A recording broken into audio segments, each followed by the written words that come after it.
7-8 ವರ್ಷಗಳ ಪ್ರೀತಿ ಜಾತಿಯ ಅಡ್ಡಿ, ಕೊನೆಗೆ ಭೀಕರ ದುರಂತ. ಚಲಿಸುತ್ತಿದ್ದ ಕಾರಿನಲ್ಲೇ ಯುವತಿಗೆ ಚಾಕುವಿನಿಂದ ಇರಿದು ಬಳಿಕ ನಾಡ್ ಬಾಂಬ್ ಸ್ಫೋಟಿಸಿಕೊಂಡು ಯುವಕನೊಬ್ಬ ಸಾವನ್ನಪ್ಪಿರುವ ಬೆಚ್ಚಿ ಬೀಳಿಸುವ ಘಟನೆ ತುಮಕೂರು ಜಿಲ್ಲೆಯ ಶಿರಾ ತಾಲೂಕಿನಲ್ಲಿ ನಡೆದಿದೆ.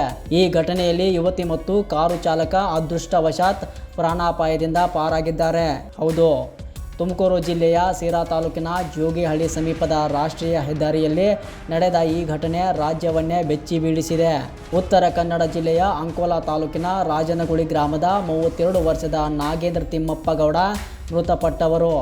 ಗಾಯಗೊಂಡಿರುವ ರಮ್ಯಾ ನಾಯಕ್ ಆಸ್ಪತ್ರೆಯಲ್ಲಿ ಚಿಕಿತ್ಸೆ ಪಡೆಯುತ್ತಿದ್ದು, ಕಾರು ಚಾಲಕ ಪ್ರವೀಣ್ ಕೂಡ ಪ್ರಾಣಾಪಾಯದಿಂದ ಪಾರಾಗಿದ್ದಾರೆ.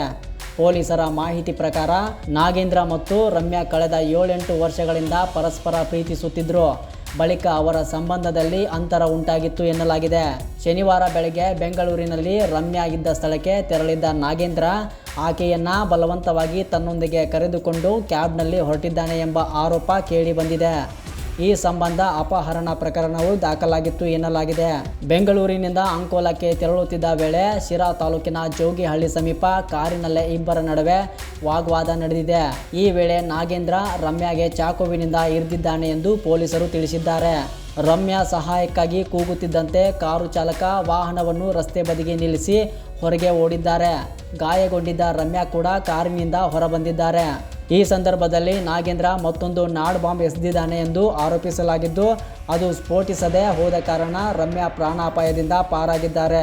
ಬಳಿಕ ಕಾರಿನೊಳಗೆ ಭಾರೀ ಸ್ಫೋಟ ಸಂಭವಿಸಿದ್ದು, ಕಾರು ಬೆಂಕಿಗಾಹುತಿಯಾಗಿದೆ.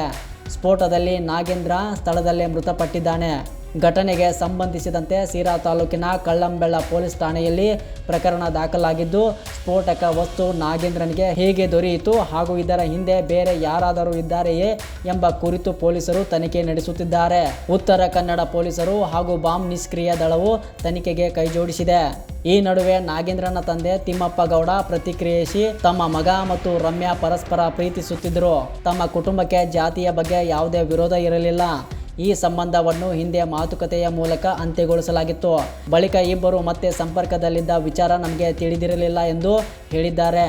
ಪ್ರೀತಿಯ ಹೆಸರಿನಲ್ಲಿ ಹಿಂಸೆ ಅಥವಾ ಬಲವಂತ ಯಾವುದೇ ಸಂದರ್ಭದಲ್ಲೂ ಸಮರ್ಥನೀಯವಲ್ಲ. ಈ ಪ್ರಕರಣದಲ್ಲಿ ಸಂಭವಿಸಿದ ಸ್ಫೋಟ, ಚಾಕು ದಾಳಿ ಹಾಗೂ ಅಪಹರಣ ಆರೋಪ ಸೇರಿದಂತೆ ಎಲ್ಲ ಆಯಾಮಗಳಲ್ಲಿ ಪೊಲೀಸರು ತನಿಖೆ ನಡೆಸುತ್ತಿದ್ದು, ಸತ್ಯಾಂಶ ತನಿಖೆಯ ಬಳಿಕವೇ ಸಂಪೂರ್ಣವಾಗಿ ಹೊರಬರಬೇಕಿದೆ.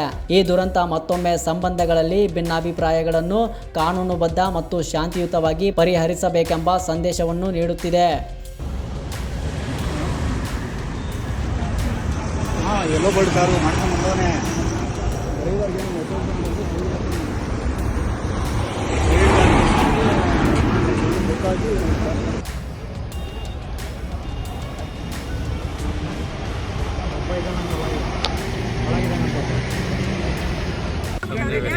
ಇನ್ಫಾರ್ಮೇಶನ್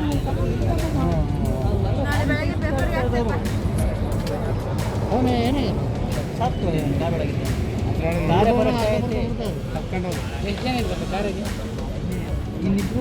ಡ್ರೈವರು ಒಬ್ಬರು